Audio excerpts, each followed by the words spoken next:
Texas was the best decision that we ever made. Coming out here, everybody's so rad, and like, I mean, look what's going on.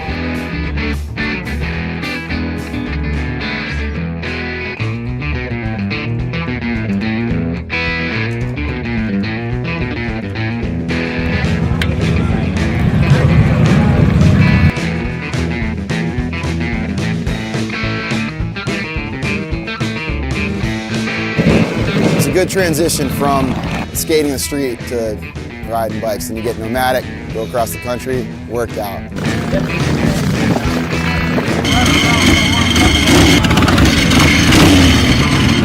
I rode my buddy Joey Cano's 1960 Panhead one night. From there on, I was completely hooked.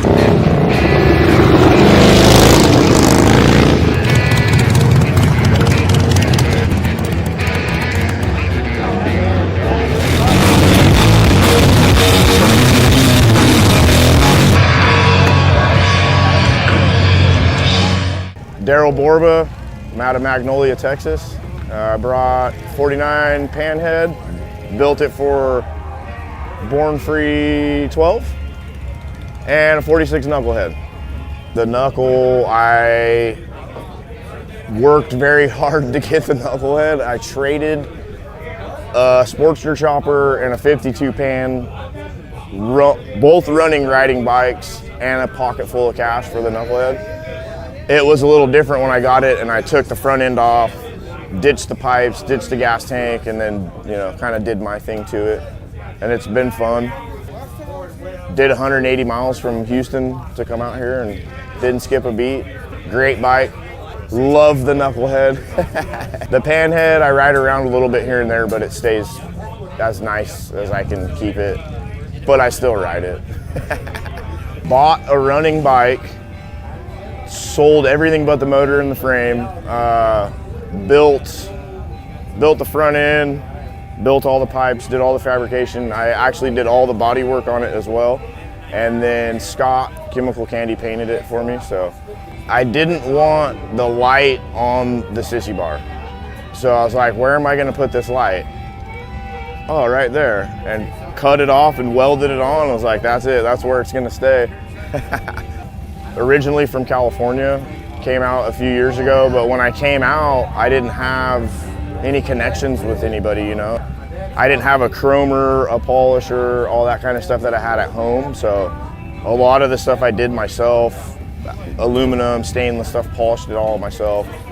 And then I actually shipped a bunch of chrome to California to get done.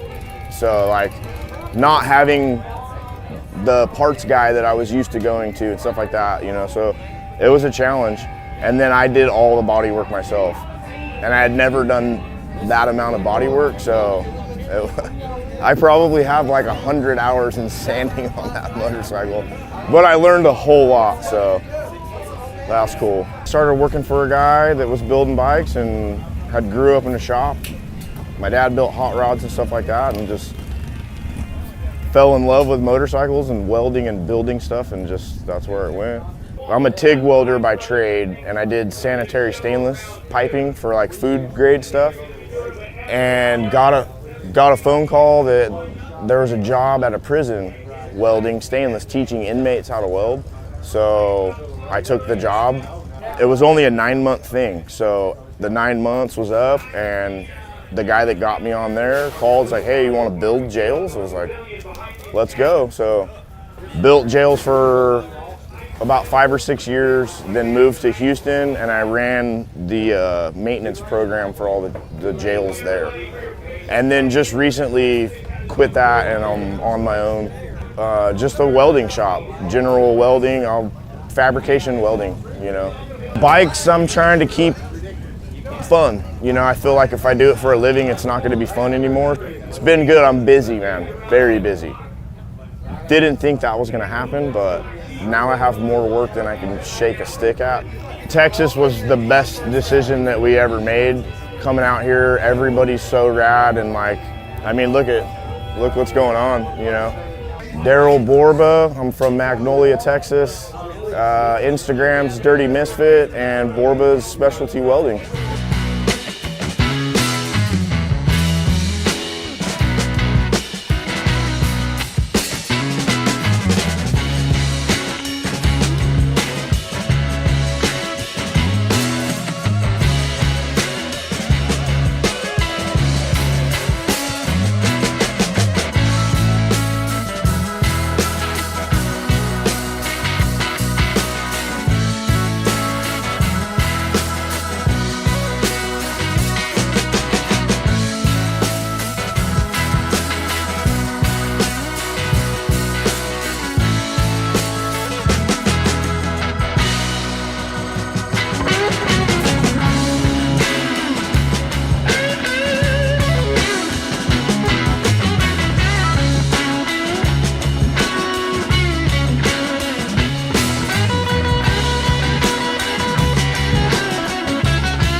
My name's Jason Ochoa. I'm from Fort Worth, Texas, and I brought a 1949 Panhead that I built for Born Free 13, and then I brought Purple Haze, which is a 55 Panhead. People's Champ 7. I was picked for the top 25.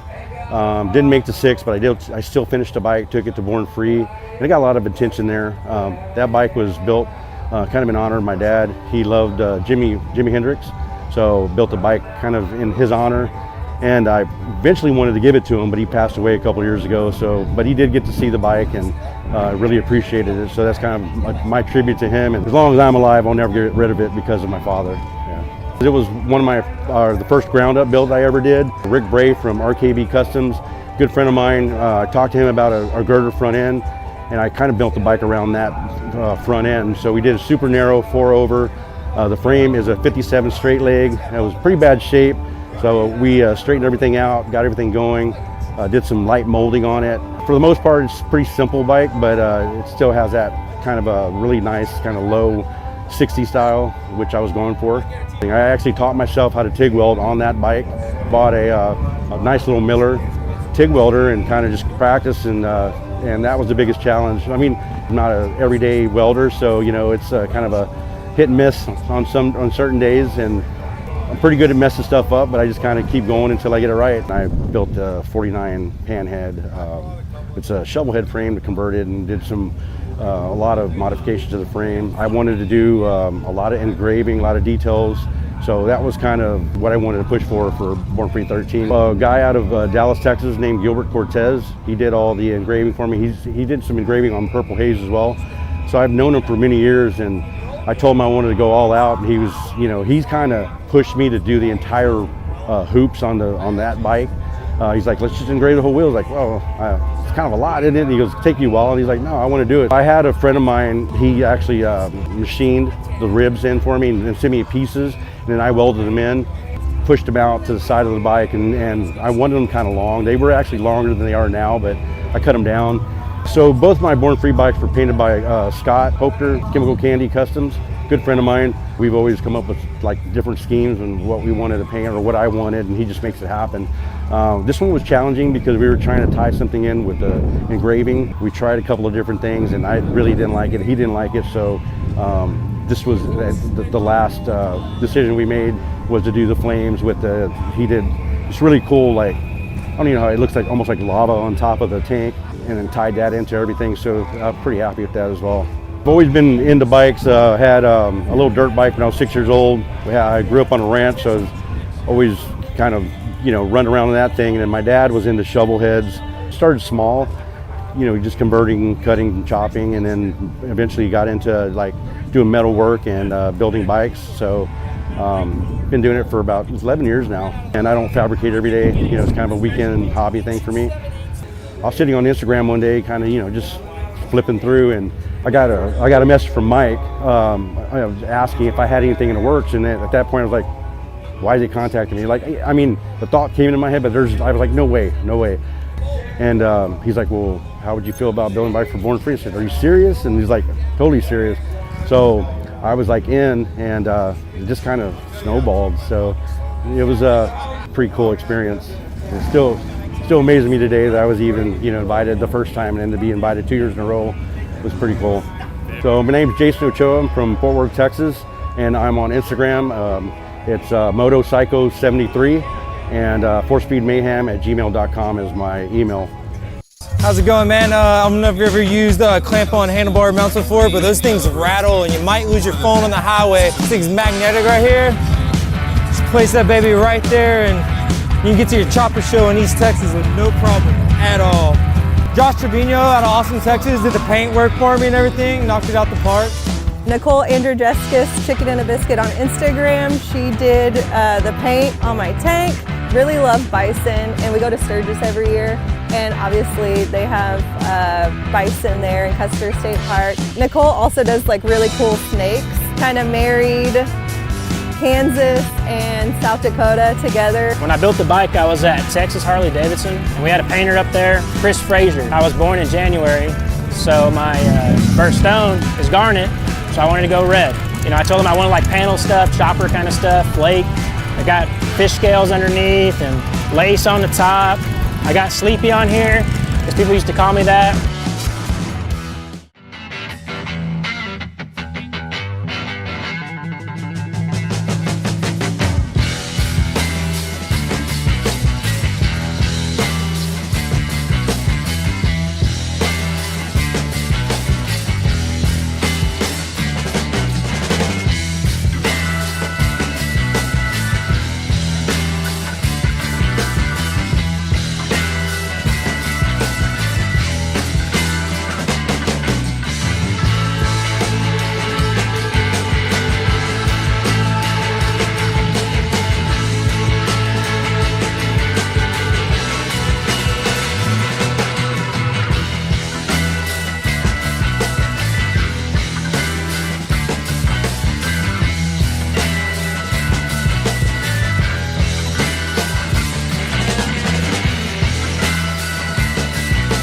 My name is Jacob Kennard from Austin, Texas, and I brought a 1972 shovel head that I built for Born Free, California. The motor is about the most normal thing about it, I guess. It's in a single down tube frame that I built. It's like a narrow, tall, tough guy style bike, high Frisco mids, you know, Frisco Sportster tank, flame paint job, you know, all the cool shit. I kind of nerd out on a lot of fabrication related things.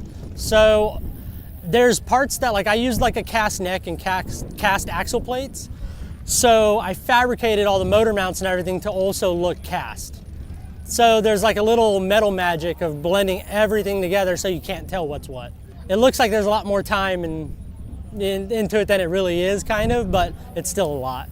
It's only the third bike I built, and I kind of winged the first two and I learned my lesson. And so this time I used a lot of like CAD related 3D software because I made my own fork lowers and stuff like that. So to kind of be able to figure out fork seals and travel, you know, it helped a lot. I'll snap a photo of it on my iPad and do an overlay and draw over it for an idea, like exhaust or anything. You know, I can clip it, scale it, drag things around, and then when I get it right, I just build to that. So it's cool, kind of bringing technology into it. Like, not everything has to be done super crusty with an angle grinder in a garage anymore. Like, we have options. I spent 15 years doing custom fabrication for theme parks and museums. So real fine, up close, interactive exhibits and stuff like that. And then I've only been in motorcycles for maybe like 4 years tops. It seemed to lend itself really well too, because it was all the fine finish, engineering side of things, you know. West Coast Choppers, yeah. I head up like a good amount of the motorcycle fab related things over there. And just pretty much work under Jesse. It's the first like motorsports related shop I've ever worked in. This year when I did the shovel head I built for Born Free, the one that's here, I was at West Coast when I was building it, but I was doing all this from home. Like, so none of it really overlaps, none of it's even in the shop or has anything to do with it. But it was a lot different coming home and just already being ready to go. Like, it just come right into it. And the year before, there were some days I'd struggle because I was worn out from work and just kind of, all right, let me switch modes, try to get my shit together and do this. I mean, it's pretty surreal though, too. Like going to working there. Like just the kind of the way it all happened and worked out, just kind of constantly feeling you walked into the wrong party and no one kicked you out. Kind of like how I feel even being at Born Free still. And then I'm back again, like I already got invited back for next year. So it's wild. I don't know how it's all happening, but I just keep saying yes and just busting ass and it works out. Again, I'm Jacob Kennard from Austin, Texas. You can follow me on Instagram, Jacob_Kennard, C-O-N-A-R-D. It's not Conrad. Don't listen to what anyone says.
I'm Pablo Perez. I'm from San Antonio, Texas, and this here is my 1954 Panhead. I picked it up in Arkansas about 8 months ago and bought it as a pile of parts and pretty much went to town.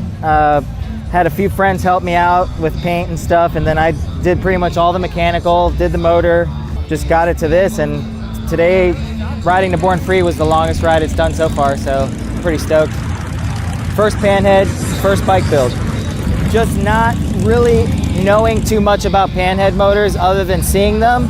So it was a lot of reading, a lot of talking with old mechanics and getting the knowledge and the know-how, knowing how to set, clearances and stuff like that. And it's just really, it's a challenge because I'm a Volkswagen guy by trade.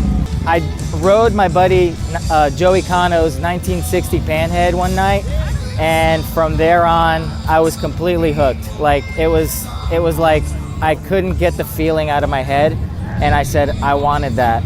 So I pretty much sold a 63 Corvair convertible that I had, and I immediately went and found this, and I don't regret it one bit. Something about Panheads, they just have a sound, and just like the harmonics when you're riding it down the road, there's no other bike that has ever done that for me. I can understand what people talk about when they talk about Panheads, and I felt it, My name's Pablo Perez. My Instagram is Vintage Faya. It's Vintage F-I-Y-A.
My name is Nick Resty. I'm from Birmingham, Alabama.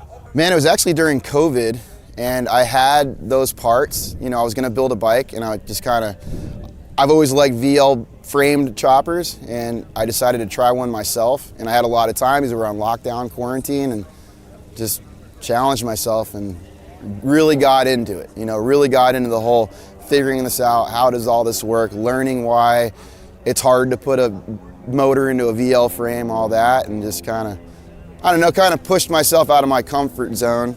The motor mounts are not the same. The holes are off about 1/8 of an inch, so you got to kind of fill up the holes and re-weld the holes, re-drill, making sure everything's square. Obviously, you got to cut out the whole inside of the chassis to be able to fit that motor.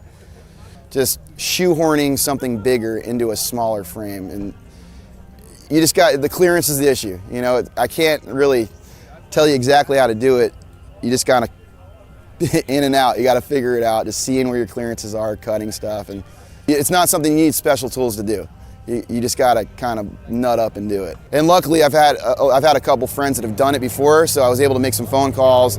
I wanted to keep the bike as skinny as I could, and I've seen that done on other bikes before, and I was like, I'm gonna fucking try this. And I'm not a good welder. I can make it work, and I clean it up pretty nice, but was like, I'm gonna try this, I'm gonna challenge myself. Because everything on that bike was new to me. I did a lot of shit I've never done before, and that was part of it. My buddy high school at the dojo was like, yeah, exhaust through the frame, that's fucking sick. So I was like, you know what, I'm gonna try it. And yeah, I just kind of sat there for a second, scratching my head. I'm like, I think I cut it here, and just flipped the pipe around, made it work. Honestly, was trying to figure out how to put a fucking big twin fork on a VL frame. Or VL neck is takes an 1 1/8" stem. Kind of a simple thing to taper down, but it wasn't really, it was easier said than done, so I just had to figure out how to make a fork work on it. And simple, but kind of a challenge. So I was like, oh fuck, I didn't think about this. The fucking brake, putting a mechanical brake on there, like a big twin brake, was not an easy task. You know, you gotta make a new brake stay. The crossover's not the same. You know, you gotta modify all that stuff just to have simple mechanical brakes. So that was a challenge that is overlooked. You know, no one sees it. They're like, oh yeah, it's just a mechanical brake. But when you're building the bike, you're like, fuck, this is hard. If you're building a bike, like, you shouldn't look at it as hours. You know, I personally try to have fun doing this stuff. If I get frustrated, I'll put a wrench down and walk away. I'm like, that, I'm not doing it. Something's wrong if I'm getting frustrated. Me and my friends, the Haints especially, we're open to hearing what other people had to say, listen to a lot of advice. Our buddy Larry Pierce, rest in peace, he taught us how to do a lot of stuff with the shop he had. So we absorbed a lot of information. We never we're all ears to the guys that knew what they were doing and gave us advice and all that stuff. Never too cool to listen to good advice. Like I said, my name's Nick Resty. I'm from Birmingham, Alabama. I brought my VL FL chopper, and fucking Team Haints, man.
I'm Amity Marr, Wichita, Kansas, also co-owner in Martian Machine, and I brought my 2006 fuel-injected Sportster. So bought this bike pretty much stock, had very low miles on it, really wanted to do something cool with it, and so just over the years I've been piecing things together. But some of the things I'm really proud of is the Crazy Frank style rear fender, also made by Martian Machine. It's got a lot of custom things on it. Slim's Fab oil tank, leather seat by Sandwich Leather, who happens to be here. Nicole Andrzejewski's Chicken and a Biscuit on Instagram. She did the paint on my tank, and it's really just tricked out with all Martian Machine products. So sunflower, air cleaner cover, ignition cover, cut up the cam cover, highway pegs. They're very comfortable. I get that question a lot, but it's very comfortable. So we do a lot of highway riding, and with the setup of my bars, and once you get your pack on, pretty much just like couching it the entire way. I have learned that you don't really give an artist too much direction, and so I found another leather worker that had made a seat for some boats that were a little Western inspired, and I really liked it. And so that was pretty much the only thing I sent to Kendra, was an image of that seat. And then after just seeing some of her work, I picked out some things that I liked and told her to go crazy. Really love bison, and we go to Sturgis every year, and obviously they have bison there in Custer State Park, and sunflowers inspired from Kansas because obviously it's the sunflower state.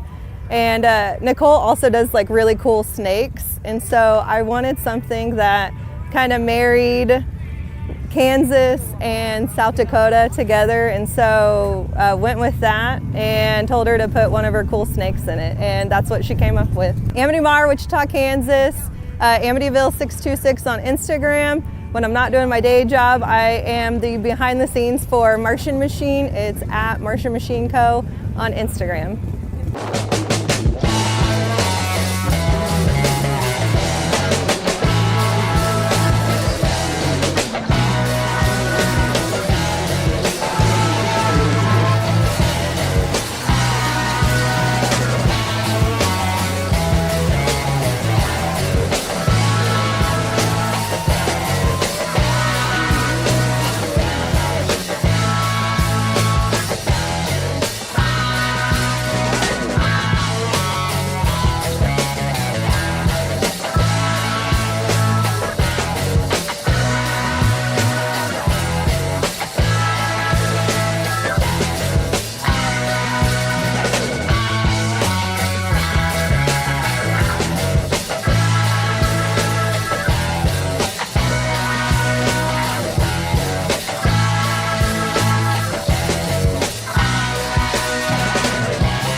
My name is Timmy Marr. I'm from Wichita, Kansas, and I brought my 1973 shovel head in a straight leg panhead frame.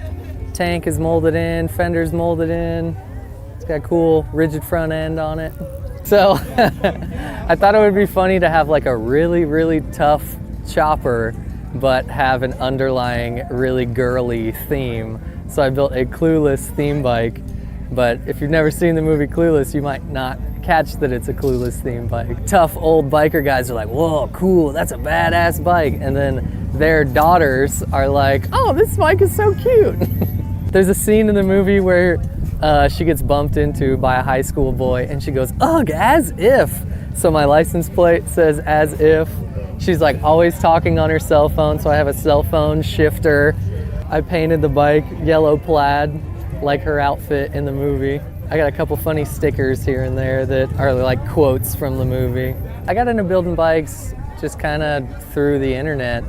I just followed guys on Instagram when I was in high school, and started doing it myself. Learned how to weld and fabricate like in high school. I took high school shop classes, and then my brother and I would build custom bicycles when I was in high school, and then it just kind of turned into a hobby, turned into a job. I went to welding school, and so I weld as a profession, and it's my hobby too. Martian Machine is my brother and I's company. We hand sandcast parts. My cell phone shifter is sandcast, my foot pegs are sandcast, my little fork stops I made, the lipstick tubes, they're sandcast.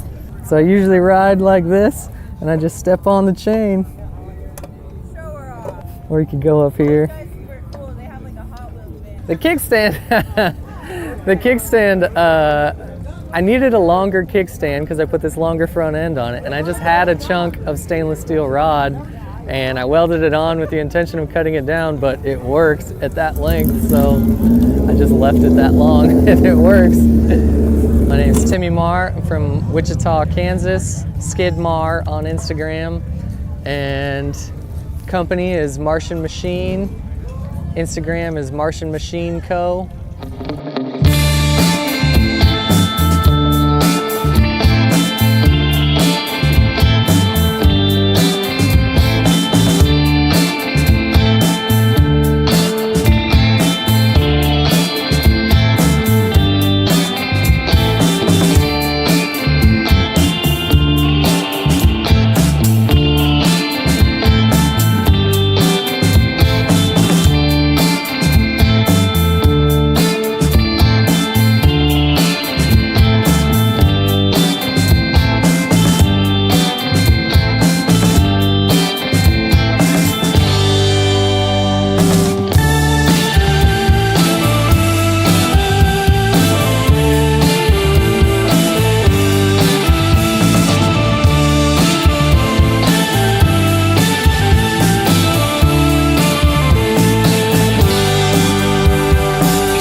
I'm from Duncanville, Texas, and I brought this 1992 Sportster Hugger.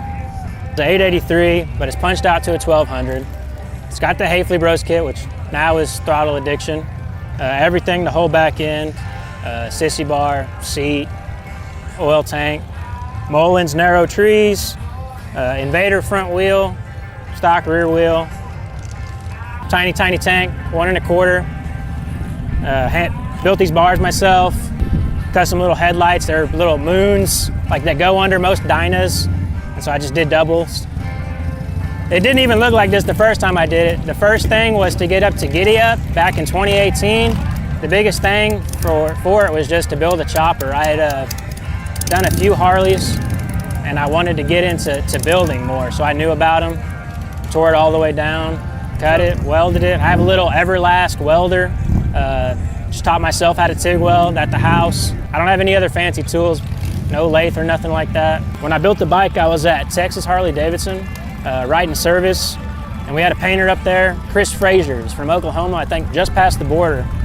He painted it all. And I'm not a painter, I'm not a good designer, nothing like that. So with all artists, tattoo artists, paint artists, I tell them, I give them free reign. It is a 92, so that's when I was born. And I was born in January. So my birthstone is garnet, so I wanted to go red.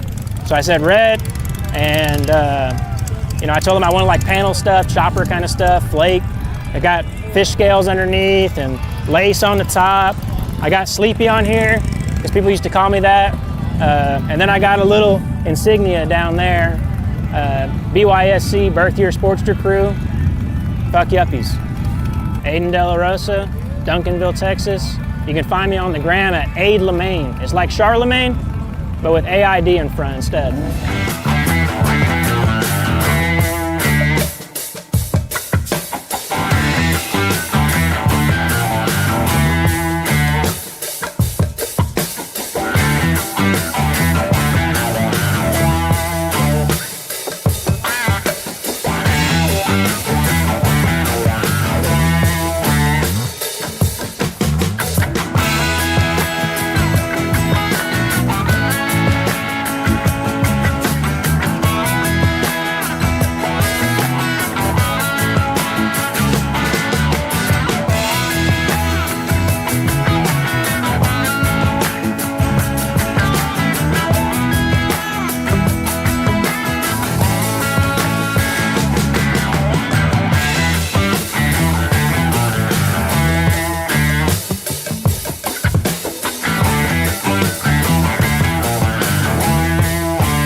My name's Jared Weems from Tampa, Florida, and I brought this 1956 Triumph drag bike. The bike is an alcohol-fueled, mechanically fuel-injected, supercharged 1956 Triumph, based on drag bikes from the late 60s, early 70s. Kind of the history behind the bike. Grow up, my dad loved Triumphs, and the very first motorcycle I ever touched was my dad's 49 Triumph. And when I got the invitation to build a bike for Born Free 13, I said, you know what? I got this old 1956 motor and transmission kicking around, and my dad was born in 56, and he was a drag racer, so I said, let's throw that all together and build something ridiculous for Born Free, and this is what we came up with. It's pretty exciting to do it, be a part of it. We ended up taking home best competition at Born Free 13. So essentially the only thing left factory or stock on this bike is the under cradle of the engine, the two frame rails that run underneath. Custom built the frame. The neck has been pushed out 5 inches, dropped 2.5 at the neck. Still has a pretty stock degree rake, like right at 27.5 degrees rake. The backbone of the bike is the oil tank. If you notice in the back of the bike, there are no shocks, no struts. It looks like the swing arm is just kind of hanging out in the air. Up underneath the bike is some hidden heim joints, so I still have adjustable ride height, which is what you need for the drag strip to be able to adjustments. Outside of that, extensive motor work. I ended up taking 30 pounds just out of the engine. The bike was originally a 1956 Thunderbird, which would have a cast iron cylinder, cast iron head. Removed all that heavy cast iron stuff, put a 750 big bore kit on there, and then shaved all of the fins off the motor because the bike runs on alcohol. You really don't have to worry too much about the cooling. Exposed push rods, exposed valve train. I really like the idea of the cutaway engines that you see from, the 30s and 40s. On the bottom end, to kind of bring that same idea, I machined the cover of the timing cover out so you can actually see inside there, see the oil pump working, all of the gears for the timing. That was a big process trying to mold that and then to make sure that it's heat resistant and everything. But I would say I'm a designer, number one. I can look at something and see the lines that it needs. So that's priority one for me. When I look at anybody's motorcycle, I get the overall concept, and then I get like super into the details. Like I want to see those crazy little fabrication details. I was a machinist by trade, so I have the skill set to do those things. You come to a show like this, man, every motorcycle that's sitting on this field in any other environment would be a first place win. And all of a sudden you put everybody in the same pool and you say pick the best ones out of the best ones, and man, it's tough. So once again, my name is Jared Weems from Tampa, Florida. I build Triumphs. I was Born Free 13 invited builder. You can find me on Instagram at weemsmotorco.tampa. My website is weemsmotorco.com. Also check me out on YouTube at Weems Motorco.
Weston Barnes, Austin, Texas. Originally from Port Arthur, Texas, Southeast Texas. This is a 72 shovelhead motor sitting in a 65 frame. Old Denver's hardtail, 69 Hydroglide front end. Put it together over the last year and a half. Garage build, kind of first one to build on my own. Josh Trevino out of Austin, Texas did the paint work for me and everything, knocked it out the park. Been a solid runner so far. Still going through the hiccups a little bit, but solid, man. My dad, growing up, was a bike builder, painter out of Port Arthur, and painted a bunch of rad bikes and everything. And one I always liked was one that was pretty similar to this, white frame, looking candy red with a little bit of gold and stuff. So I have a metal fabrication company out of Austin. So this is what I don't do this for a living, but it's just a hobby. Yeah, you turn your hobby into a living, you'll hate it. So try to keep it at that. Weston Barnes out of Port Arthur, Texas. FT Weston.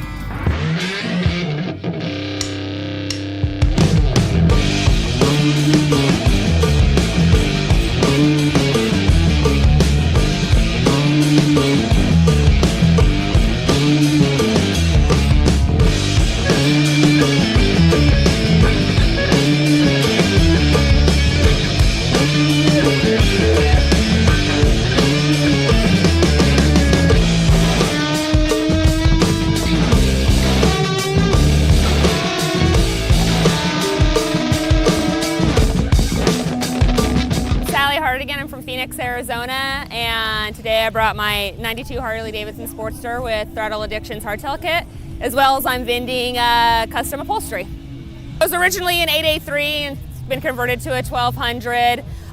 Custom bars from the Hafley brothers. Like I said, the Throttle Addiction hardtail kit, which includes the oil bag, and the custom king and queen seat, which I obviously did the upholstery on. I wanted something different when I went down to EDR. So I chose this crazy, I don't know, diamond snowflake pattern that I kind of regretted after 8 hours of sewing. This was painted by Doug Hafley, who is my boyfriend's brother at Hafley Brothers. So it's a custom paint job by him. I love it. I wouldn't want any other bike. I grew up sewing from a small child, and it's always just kind of been a hobby of mine and a side hustle, and just recently I decided to kind of give it a go. I knew people that were looking for upholstery, and I like to take on challenges, so I'm just slowly growing my business. I do not only motorcycle seats, but hot rods. All of Throttle Addiction's seat covers for their seats while they wrap them, as well as doing custom seat orders when people send me seat pans. Sally Hardigan from Phoenix, Arizona. You can find my personal Instagram at Just Falcon Around, or if you want to look at my business, it's Hafley Seats.